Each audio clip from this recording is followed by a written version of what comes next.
Something's missing here. Welcome back, Troglodytes, to your daily dose of guitar information, the Trogly's Guitar Show. I found this photo on Facebook like 2 years ago, and I've had it saved. I've wanted to talk about it, and today is the day.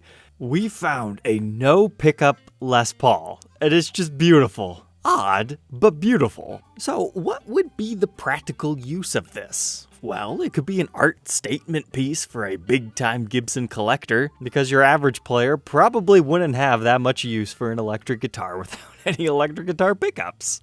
But I do really appreciate the fact that it still has that nice, beautiful top carve. You can really appreciate all that a Les Paul is about. You don't have the pick guard. You still have the bridge and tailpiece, although I think a wrap tail would have been a lot funnier, but it appears this is based on a 1957 reissue. But typically, when you do a no pickup electric guitar, you have a piezo bridge built in. For example, in the past we've talked about Yngwie's signature classical style nylon string Stratocaster that was made in Japan.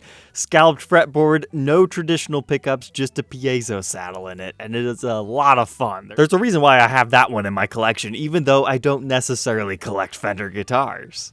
Ben Woods also created a Nylocaster based on those if you don't need the scalloping to it. You can check out that episode here. And unfortunately, we only have one photo, so I can't even guarantee that this is actually real and not just a Photoshop mock-up job. But if you look closely in this corner right here, you can actually tell they had them age it on top of it, which is just absolutely insane. Now, whether or not this one actually has the piezo bridge or not, I can't really tell from this photo, because you would think you would have to have at least one volume control knob on it if they did. But I could totally see a limited run of like 30 of these selling that have no electronics at all. Just call it the beauty of the burst run. Like 10 of them gold top, the other 20 be flame top models in 2 different colors. And collectors would snap that stuff up.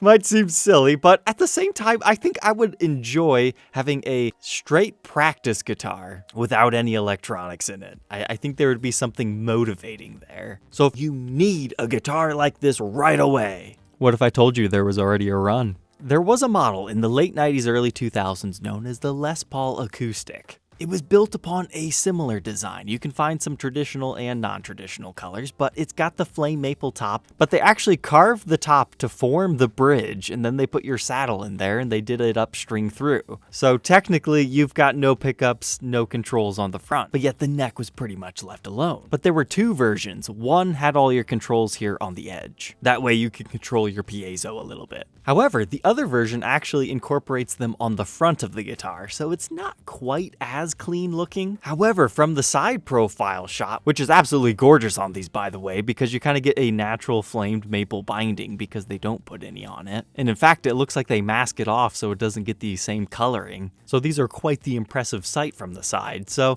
there's arguments for both versions, but one day I'll get one on the show. Just waiting for the right color, condition, and price to add one to my collection.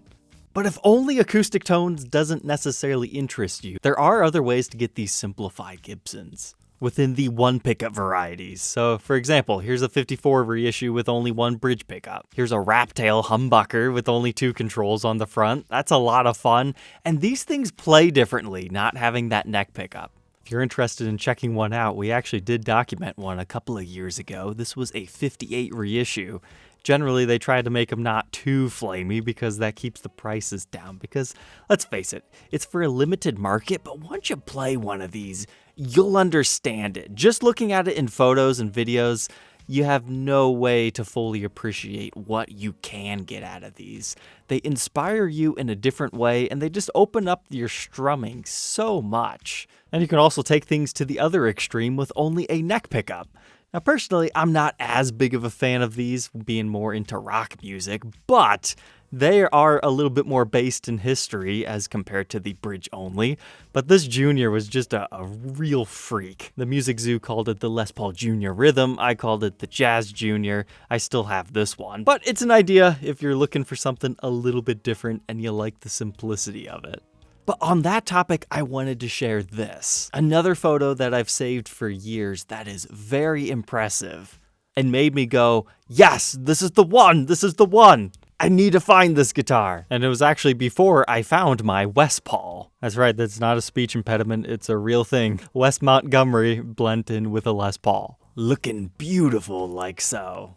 But no, this is actually a really good Photoshop mock-up job. I did not suspect anything was up at all, but I would love to see this idea come to life. So we've got this really plain looking maple-ish top, but the use of only having one F-hole on the bass side is a very interesting take on this whole one pickup design. Because if you're going to throw a pickguard on it, most of the other one's going to be covered. So in many ways, I think that looks very tasteful and attractive.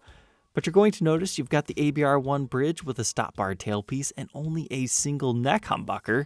But the real elephant in the room is, 4 knobs. That's when most of the commenters were like, hey, well, what's going on there? And the guy has to come clean. This is just a concept he made in Photoshop. But he suggested if it ever was made, that it would be a volume, bass, treble, and decade switch like you find on a Les Paul recording. Those are pretty interesting guitars, and they have a lot of stuff going on between all the different models, recording, professional, personal, all the way even into the reissue / recording 2. But as you go up the fretboard, you've got the block inlays, but it nearly looks like a dark rosewood board, and when you get to the top, he definitely lifted that off of a classic custom, because that does not look like the custom shop headstock veneer. So that also kind of made me excited that it would basically be a Gibson USA Classic Custom returning, which I think would be perfect for a guitar like this, because it would keep it a little bit more affordable. I mean, imagine if these were out there for like $3,000-ish. I don't think that would happen, but it would make it a little bit more accessible for people to try out a one pickup guitar. But if you just can't get enough of weird looking things and you need more non-pickup guitars in your life, Ish Guitars constantly commissions these things from PRS. For example, here's that white one that got really famous a couple of years back that apparently weighs slightly less than 4 pounds. It's fun that they still have the carving out for the knobs, because I guess as a PRS enthusiast, you might really enjoy that. But yeah, this one just has a piezo bridge on it. But a future one that Ish did is a spalted maple top, which is certainly unique being pickupless. You can just appreciate the spalting and the figuring. That's got a really interesting fretboard pattern to it. Looks like they also have a video on this one if you want to check it out. Yeah, that definitely looks a little bit better. Okay, so that's actually like a golden color that they put on it. All right. But it's the fretboard that intrigues me. So it's like figured maple within an ebony. So this is supposed to be like a huge flock of birds and then it just slowly goes out. I mean, if you're going to do an art display piece primarily like this one, you might as well make it interesting. And then a really fierce American eagle at the top. I like that. And oh, what nice. They did like a TV white back finish. That looks like ash wood grain to me. Very cool. But I did find this one that I haven't seen before that showed up on eBay around 2017. So this one has that nice Trampas green top. But since it doesn't have any traditional pickups and they still have to hide your neck tenon here, they just inlaid another little eagle dude right there. And they colored the edge of the maple cap but left the back natural. But wow, that fretboard doesn't have any of the usual birds. This is a freak. I have no idea what wood the fretboard might be, but it's kind of cool, multicolored and streaky. So my question for you, do you know of any other pickupless electric guitars that I should know about? Or cool examples of the previous brand that we haven't talked about? But for tonight, we have time for one more guitar. Something else I've saved in my tabs for a long time. So this was listed on PropertyRoom.com. So this is where things that get confiscated from criminals and other various things get sold off by the government. And it was just listed as Les Paul Custom. But our serial number tells us it's from 2003. But it's rather unique. It reminds me of Jerry Cantrell's burnt up Les Paul. But at the same time, I would kind of be scared to have this guitar because you got kind of a scary guy and the things around it. Maybe it means something, maybe it doesn't. I don't know. It's easily identifiable, so if somebody's upset that the government got it and sold off their guitar, they're going to find you. But it has beautifully ambered over in its 20 plus years of life. Because this would have started pure white and is now this kind of aged yellow color. And oh my goodness, I've never looked this far in the photos before. It looks like it might have had a headstock break and then they did some additional penmanship back here. But alright, troglodytes, I hope you enjoyed tonight's episode. Do not forget to like, comment, and subscribe, and we'll catch you tomorrow on the next one. Take care.